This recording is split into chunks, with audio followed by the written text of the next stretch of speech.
Dean Zandbergen menunjukkan antusiasme besar terhadap peluang timnas Indonesia di Piala Dunia. Dalam sebuah wawancara di kanal YouTube Yusa Nugraha, Dean mengungkapkan rasa penasarannya tentang bagaimana skuad Garuda bisa menorehkan sejarah baru. Ia mengakui bahwa perjuangan Indonesia memang tak mudah, karena nasib mereka juga dipengaruhi hasil dari negara lain. Namun, semangat optimisme tetap terpancar dari Dean, yang yakin bahwa 2 kemenangan di laga tersisa akan membuka pintu menuju turnamen bergengsi tersebut.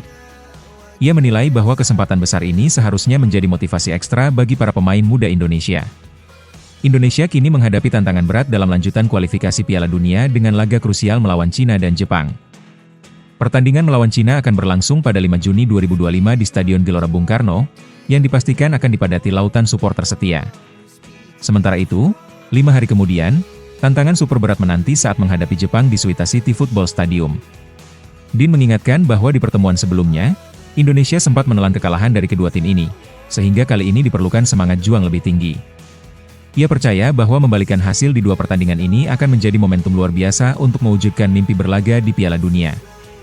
Menurut Dean, kualitas pemain timnas Indonesia saat ini sudah jauh lebih siap untuk bersaing di level tertinggi dunia. Ia memuji kekompakan serta keterampilan individu yang terus berkembang sepanjang perjalanan kualifikasi. Baginya, Indonesia tidak sekadar berpeluang lolos, tetapi juga punya potensi menjadi kuda hitam yang mengejutkan di Piala Dunia. Melihat perkembangan para pemain, Dean merasa yakin bahwa kombinasi skill dan semangat juang ini bisa menciptakan keajaiban.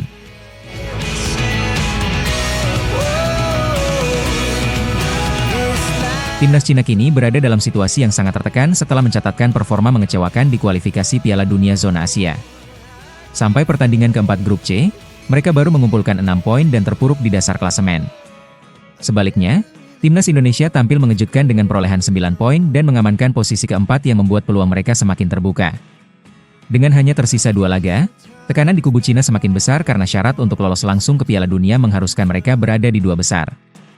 Ketatnya persaingan membuat setiap laga kini menjadi penentu hidup mati bagi seluruh tim di grup ini.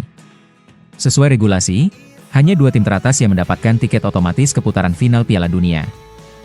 Sementara peringkat ketiga dan keempat harus berjuang lewat babak playoff yang tidak kalah beratnya. Kondisi Cina saat ini sangat mengkhawatirkan, sebab jika mereka kembali gagal meraih hasil maksimal, impian tampil di Piala Dunia harus dikubur. Media Cina seperti Sohu bahkan secara terbuka menyebut bahwa harapan untuk lolos langsung sudah hampir habis. Indonesia yang tampil konsisten dan penuh percaya diri membuat tekanan terhadap Cina makin bertambah berat menjelang 2 laga pamungkas.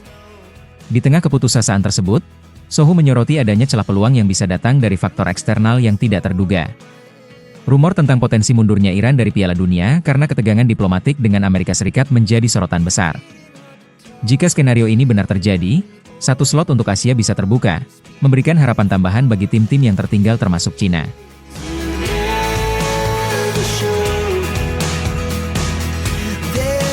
Jai Pelupesi akhirnya resmi menjadi bagian dari timnas Indonesia setelah proses naturalisasinya rampung pada 10 Maret 2025. Debutnya langsung menyedot perhatian publik ketika tampil penuh melawan Bahrain dalam ajang kualifikasi Piala Dunia. Bermain di lini tengah, Jai menunjukkan performa solid dan berkelas, membawa Indonesia meraih kemenangan tipis 1-0. Banyak yang memuji gaya bermainnya yang tenang, disiplin, dan mampu menjaga ritme permainan. Di balik aksi gemilang itu, muncul rasa penasaran publik soal latar belakangnya sebagai pemain keturunan Indonesia. Dalam sebuah podcast bersama Tom Hai di kanal The Highway, Jai membagikan kisah pribadi yang begitu menyentuh tentang asal-usulnya. Ia mengungkapkan bahwa darah Indonesia mengalir dari kakek neneknya, Jacob Pelupesi dan Efrosina Lemina Manuputi. Jacob lahir di Oau, Maluku Tengah, sementara neneknya berasal dari Helendom, dengan keduanya memiliki akar kuat dari Saparua Kepulauan Maluku. Jai menuturkan bahwa nama belakangnya merupakan warisan dari kakeknya yang sangat ia banggakan. Ia merasa memiliki ikatan emosional yang dalam terhadap budaya, nilai-nilai, dan sejarah Indonesia, terutama daerah Maluku. Jai juga menceritakan tentang keluarganya yang besar dan penuh kehangatan.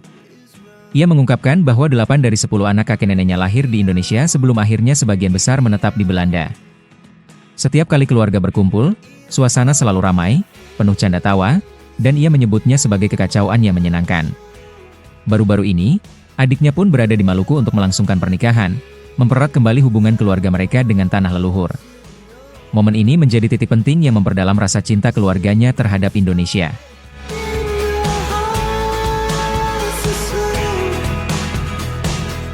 Pemain bintang timnas Malaysia Faisal Halim secara terbuka mengungkapkan rasa cemburunya terhadap peluang besar yang kini dimiliki Indonesia untuk lolos ke Piala Dunia. Faisal mengaku iri melihat bagaimana skuad Garuda berkembang pesat dan kini selangkah lebih dekat menuju panggung sepak bola terbesar dunia. Meski Malaysia dan Indonesia dikenal memiliki hubungan erat sebagai negara serumpun, ia tak menampik rasa kecewa saat melihat timnya tersingkir lebih awal. Timnas Indonesia saat ini tengah menjadi sorotan di grup C putaran ketiga kualifikasi Piala Dunia Zona Asia. Indonesia bersaing ketat dengan Arab Saudi dan Australia untuk memperebutkan satu tiket otomatis tersisa ke Piala Dunia. Fakta bahwa Indonesia mampu bertahan dalam grup neraka ini menunjukkan betapa pesatnya kemajuan timnas dalam beberapa tahun terakhir. Sebaliknya, langkah Malaysia harus kandas lebih awal di grup D putaran kedua, sebuah hasil yang cukup menyakitkan bagi Harimau Malaya. Faisal Halim tak segan mengungkapkan rasa frustrasinya melihat rival Asia Tenggara justru semakin mendekati mimpi besar yang selama ini diimpikan bersama. Meski begitu, ia tetap menunjukkan sikap sportif dan menyebut Indonesia sebagai saudara yang layak dihargai atas perjuangannya. Kemajuan sepak bola Indonesia memang tak terjadi secara instan.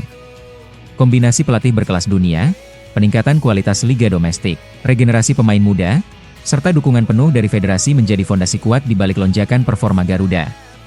Kini, 2 pertandingan tersisa akan menjadi penentu apakah Indonesia bisa mencetak sejarah dan tampil perdana di Piala Dunia.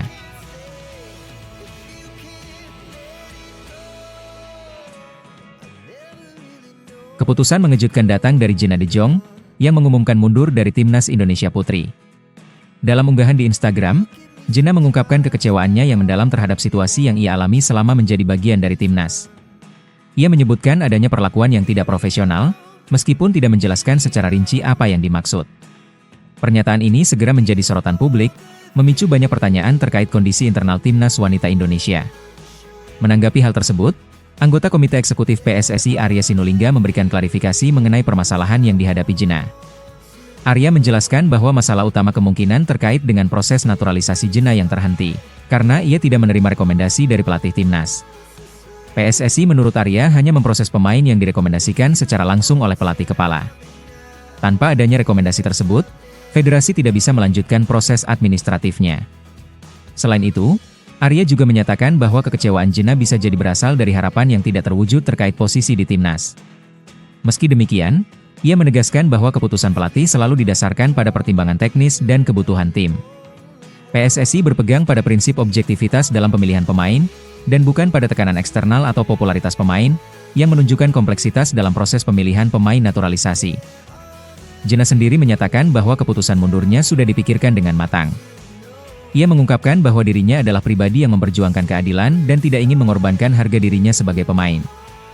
Meskipun merasa kecewa dengan pengalamannya di timnas, Gina menegaskan bahwa mundur bukan berarti akhir dari karir sepak bolanya.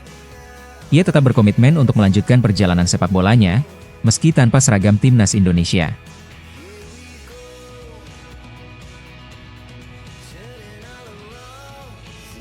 Rencana PSSI untuk menaturalisasi 3 pemain keturunan Eropa telah membuat media Vietnam dan Cina merasa cemas. Media Vietnam Soha secara terbuka mengungkapkan kekhawatirannya terhadap langkah agresif Indonesia, menyebut bahwa negara ini kini memiliki jurus baru yang bisa merepotkan tim-tim besar di Asia. Langkah ini dianggap sebagai ancaman serius, terutama menjelang laga-laga penting seperti kualifikasi Piala Dunia dan SEA Games.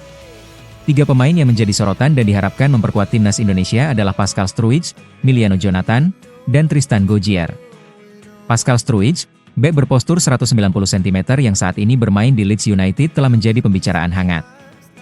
Pengalamannya bermain di Liga Inggris dengan 148 pertandingan memberi keyakinan bahwa ia bisa menjadi benteng kokoh di lini belakang Garuda. Kemunculannya di tribun saat Leeds melawan Oxford United semakin memperkuat dugaan bahwa proses naturalisasinya tengah berlangsung.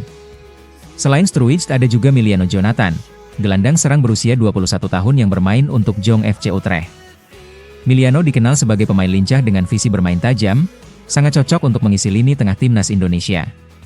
Menariknya, ayah Miliano dikabarkan sempat bertemu dengan Erick Thohir dan Patrick Kluivert pada Maret 2025. Tristan Gojjer, bek muda yang baru berusia 20 tahun dan kini membela PEC Zwolle juga masuk dalam radar PSSI. Jebolan Akademi Ajax ini sudah memiliki pengalaman dengan timnas Belanda kelompok usia dan bisa menjadi andalan untuk timnas Indonesia U23 di ajang SEA Games dan Piala AFF U23. Kehadiran Tristan dan Miliano dalam skuad muda Indonesia tentu membuat tim-tim seperti Vietnam harus lebih bekerja keras dalam persaingan di turnamen-turnamen regional.